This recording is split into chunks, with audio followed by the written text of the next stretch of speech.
Let me ask you something straight up, and I want you to answer honestly in the comments.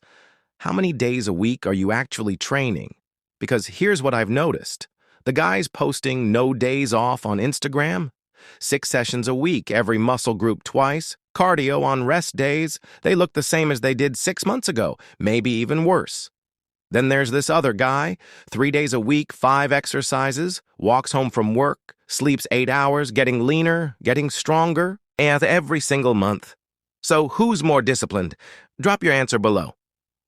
I genuinely want to know what you think before we get into this. Here's the truth. Nobody wants to hear. More is not more. More is just more tired. Science is clear. Training a muscle 2 to 3 times per week is the sweet spot. You get the stimulus. You get the recovery. Both things have to happen for growth. You can't skip one. And here's the kicker. Your muscles don't care if you did 12 sets on Monday or spread them across 3 days. Total weekly volume is what matters. 12 sets is 12 sets, period. So why are people still training 6 days? Because busy feels productive. Because sore feels like progress.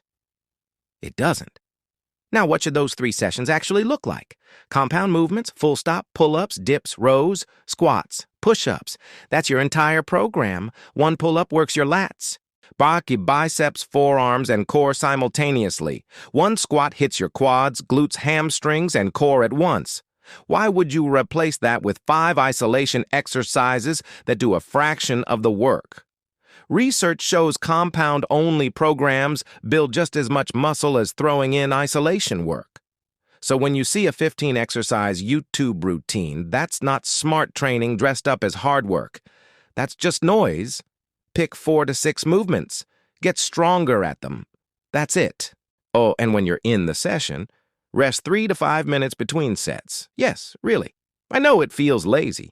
But longer rest means more recovery, which means heavier lifts, which means actual progression. The guy rushing 60-second rest periods isn't training harder. He's just tired. There's a difference.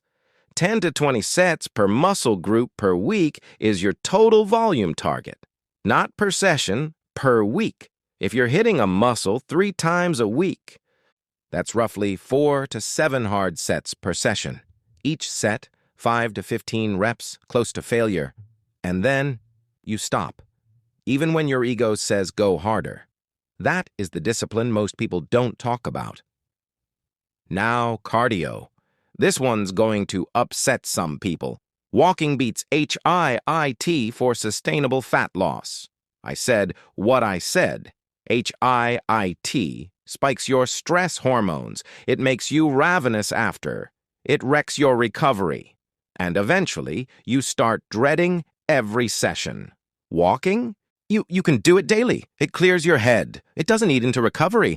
And daily movement adds up to thousands of calories over a week without you noticing. Walk at a pace where you could talk, but it'd be slightly annoying to hold a full conversation. That's the zone. Comment below. Team HIIT or team walks? Let's actually debate this one.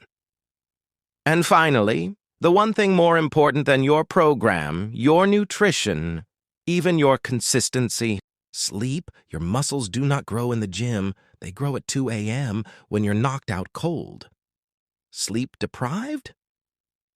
Lower testosterone, higher cortisol, less muscle, more fat storage, slower recovery. The guys training 6 days on 5 hours of sleep are literally working against themselves. 7 to 8 hours. Non-negotiable. It is the laziest, most effective thing you can do for your body, and it costs nothing. So here's the real question I'll leave you with. Which takes more discipline? Option A, train 6 days, grind yourself into the ground, burn out in 3 months, start over. Option B, train 3 days, stop when you're supposed to stop, walk daily, sleep properly, and just keep going. For years. Most people choose A because it feels harder in the moment. But B? B requires you to resist your ego every single session, to look lazy to people who don't understand, to do only what works.